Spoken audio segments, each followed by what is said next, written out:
Ya, Assalamualaikum warahmatullahi wabarakatuh.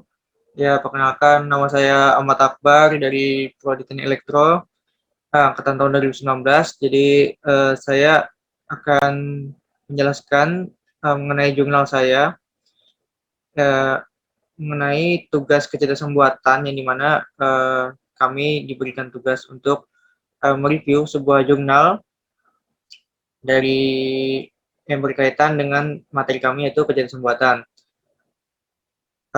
Adapun dosen kami yaitu dosen kecerdasan buatan Bapak Aji.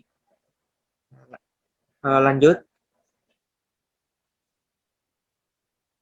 Adapun jurnal saya yaitu dengan judul Unimproved Faster RCNN for Small Object Detection. Ini adalah gambar jurnal saya dari IEE Access. Ini diterbitkan pada tahun 2019. Jadi ya ini lanjut aja, lanjut. Jadi ada pun ringkasan masalahnya. Jadi jurnal ini eh, di, diangkat karenanya adanya perkembangan teknologi dalam pendeteksian objek yang berbasis citra yang menggunakan deep learning. Nah, jadi dia ini menggunakan metode PESTER RCNN, yaitu kepanjangannya PESTER Region with Convolutional Neural Network. Jadi di mana dia mengembangkan sendiri metode ini, di mana metode yang sudah ada dia kembangkan. Jadi metode ini dipakai untuk mendeteksi sebuah objek. Jadi dia itu nanti ada sebuah gambar dari map. Jadi dia itu akan mendeteksi sebuah objek-objek kecil dari gambar itu. Jadi gambar yang seperti rambu-rambu, mobil dan lain-lain. Pada jurnal ini kita berfokus kepada rambu-rambu lalu lintas yang ada di map. Jadi dia akan mendeteksi gambar dari misalnya kelihatan jauh rambunya itu akan terdeteksi ini rambu apa dan bakal di zoom. Lanjut. Adapun teknik dan algoritma yang digunakan. Jadi penelitian ini tadi menggunakan metode PESTER RCTN yang tadi fungsinya untuk mendeteksi objek kecil dari data-data gambar. Baru nanti dalam lapisan konvolusional itu nanti peneliti akan menggunakan metode VGG 16 dan akan menggunakan metode NMS non-max suppression. Dan nanti yang NMS itu fungsinya untuk menghindari hasil yang saling menumpuk dan meningkatkan akurasi. Jadi data-data yang banyak tadi itu akan dikecilkan supaya dia tidak menumpuk. Nanti akan meningkatkan akurasinya. Jadi tidak terlalu banyak data yang ada. Adapun algoritmanya, yaitu nanti ini data input masuk ke lapisan FGG 16. Nanti dia tuh akan mengekstrak yang tadi tuh data-datanya. Nanti dia akan mencari, meresearch, mencari ciri-cirinya nih, ciri seperti apa, rambu-rambu ini cirinya seperti apa, dia akan mencari. Baru nanti dalam metode NMS itu akan diimprove untuk menghilangkan bounding box. Jadi nanti dia yang data itu akan disaring lagi. Ya nanti sampai kemungkinan kesalahannya itu lebih kecil dari 0,67. Nanti hasilnya itu nanti akan didapat dalam pengujian recall. Nanti dia bakal diulang sampai akurasinya. Nanti adapun ini hasilnya. Jadi dia peneliti ini ada beberapa orang dalam menggunakan metodenya. Jadi ada metodenya yang PSRN RCNN sendiri sebelum dimodifikasi. Ada dari temannya, Ju, ini ada Ju dan kawan-kawan, dan Ian dan kawan-kawan, dan penelitian ini yang sudah dikembangkannya. Jadi kalau menggunakan metode awalnya itu 74%, kalau temannya itu 82, agak meningkat. Yang temannya satu lagi yang itu 84, dan pada penelitian ini dia 87, agak tercepat. Nanti untuk di recall dipanggil ulang, nah ini 46, 87, 89 dan 90. Jadi makin membaik dia. Lanjut. Nah, jadi adapun gambarnya.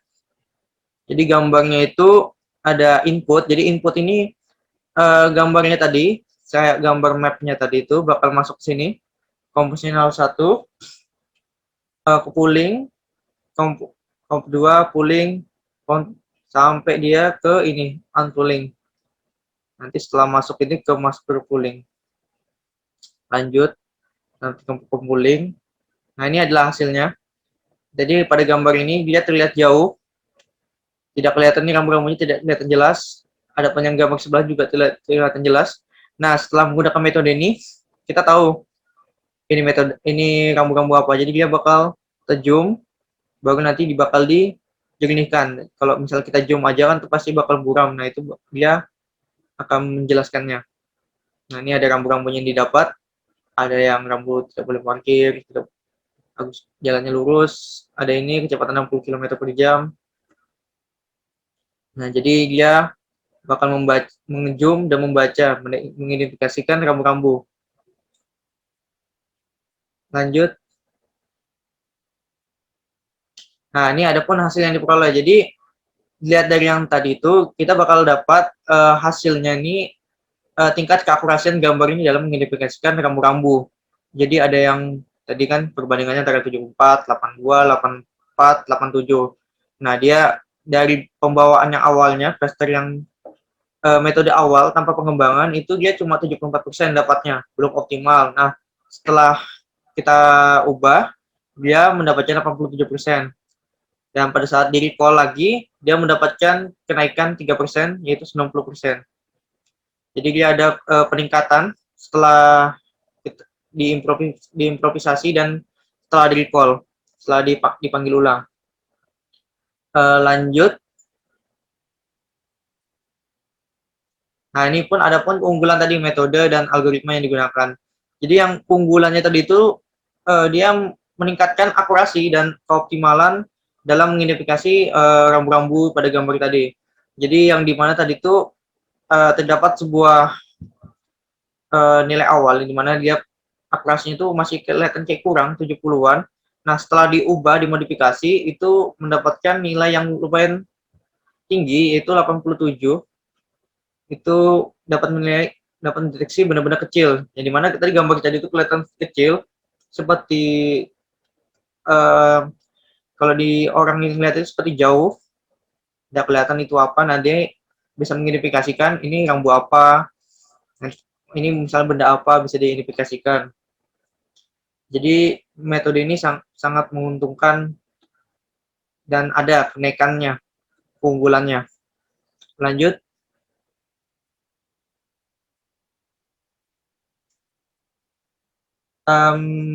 Bisa mundur lagi. Lagi. Ya, ini.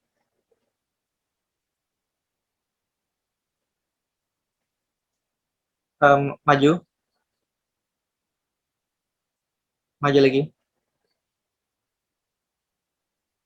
Maju lagi. Yup. Mundur. Ya, nah, jadi yang dibilang tadi hasilnya tadi, jadi dia menggunakan sistem pemanggilan. Jadi kenapa penelitian ini tidak menggunakan metode lain? Jujur, kalau menggunakan metode lain sebetulnya ada bisa dipakai, cuma dia menggunakan metode perencanaan ini karena dia dikira dapat lebih baik dan dia open source, jadi dia itu lebih ramah, jadi dia tidak berbayar, bisa menggunakan aplikasi yang open source. Ya, sekiranya itu dari saya. Mohon maaf kalau saya ada salah kata atau penjelasan. Akhiri, Assalamualaikum warahmatullahi wabarakatuh.